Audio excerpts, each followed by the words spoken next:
Megawati akan gugat pasal penistaan agama yang padahal dibuat bapaknya sendiri.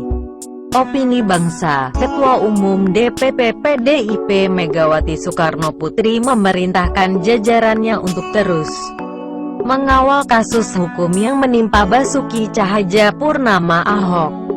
Salah satu bentuk pengawalan, PDIP akan menggugat pasal yang menjerat Ahok melalui uji materi ke Mahkamah Konstitusi (MK).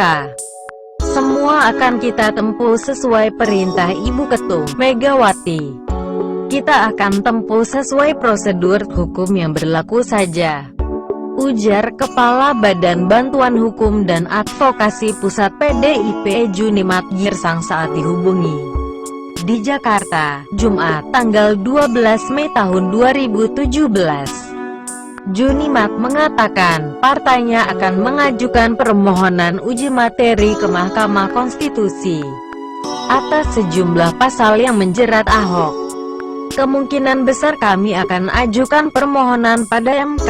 Kami ajukan uji materi pasal 156 KUHP.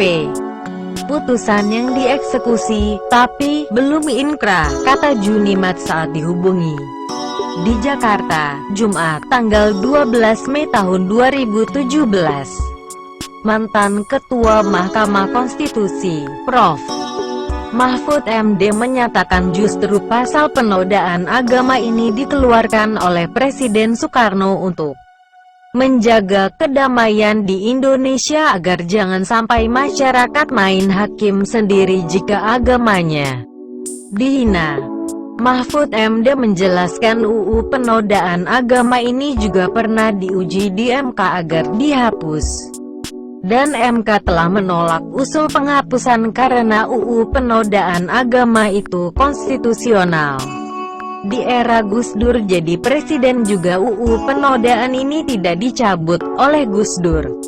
UU nomor 1 tahun 1965 ini dibuat oleh Bung Karno karena pada waktu terjadi saling menodai antar agama sehingga sangat membahayakan negara dan tidak ada hukum yang bisa menjerat mereka.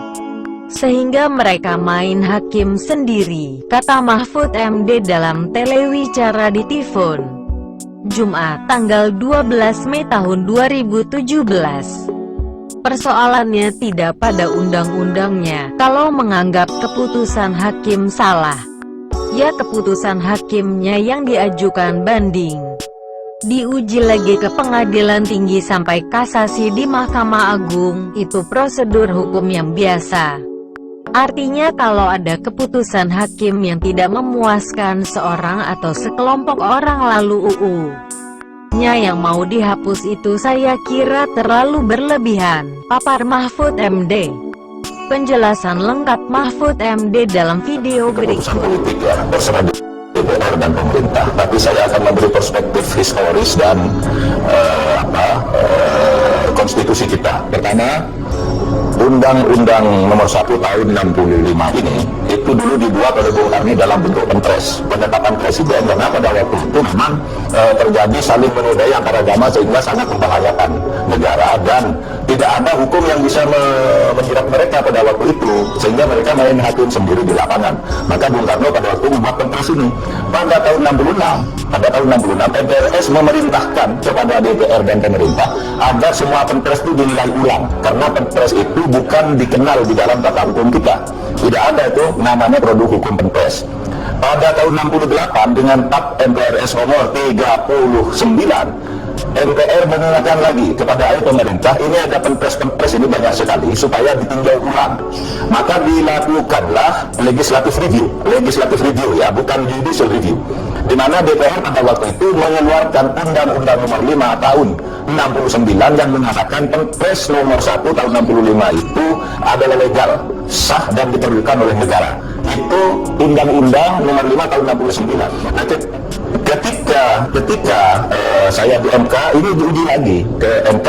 Nah, MK kesimpulannya ini konstitusional, tetapi kalau mau diubah itu urusan pilihan politik, karena MK ini bukan lembaga legislatif. Maka yang mengubah undang-undang yang konstitusional itu kalau dianggap tidak baik, itu urusan DPR dan pemerintah.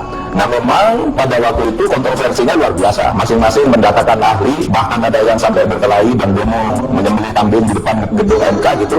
Tapi kita nggak peduli pada demo-demo waktu itu, urusan demo itu urusan polisi, urusan hukum, urusan MK. Saya bilang begitu waktu itu, kita nggak mau tahu ya siapa yang demo, siapa yang berkelahi, biar diurus oleh polisi. Dan MK pada waktu memutuskan seperti itu, silakan kalau DPR mau mengubah, tetapi isinya justru itu dianggap, Bung Karno pada waktu itu dianggap sangat cerdas untuk membuat aturan seperti itu, karena DPR-nya nggak buat, dia buat perpres namanya. Perpres itu produk hukum yang kadang-kadang dibuat sepihak oleh Bung Karno, dan itu prosedurnya tidak benar, tetapi di zaman Orde Baru sudah di legislative review gitu, dan DPR menyatakan pada waktu itu bagus gitu. Nah, kalau sekarang dianggap itu perlu ditinjau, itu urusan politik lagi, bukan urusan hukum ya. Artinya politiknya mau mencabut itu atau tidak gitu. Nah supaya dilihat bahwa memang alasannya sama tadi.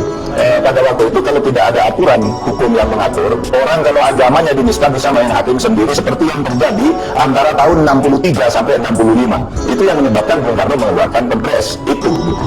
Jadi silakan mau, kalau mau itu direvisi lagi. Sebagai hakim MK itu sebenarnya terserah saja gitu. Tetapi kalau saya yang ditanya, mungkin persoalannya tidak pada undang-undangnya. Kalau misalnya orang menganggap itu salah, ya putusannya itu di putusan hakimnya, bukan undang-undang asalnya, tapi putusan konkretnya yang dibanding diuji lagi ke pengadilan tinggi, ke Mahkamah Agung dan sebagainya. Itu prosedur hukum yang biasa saja.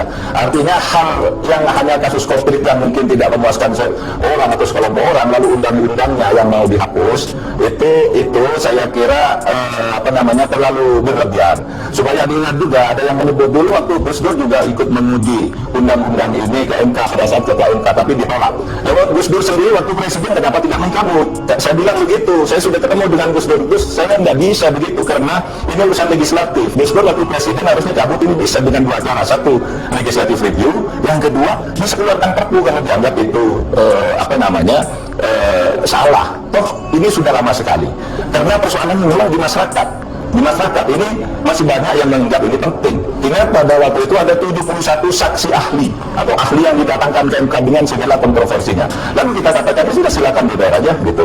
Nah, keputusan MK waktu itu merujuk pada pandangan ahli, satu Profesor Edi Hiari, yang kedua MH Ainun Najib, yang ketiga Komarudin Hidayat, yang mengatakan ini kalau mau diperbaiki kembalikan ke DPR saja gitu.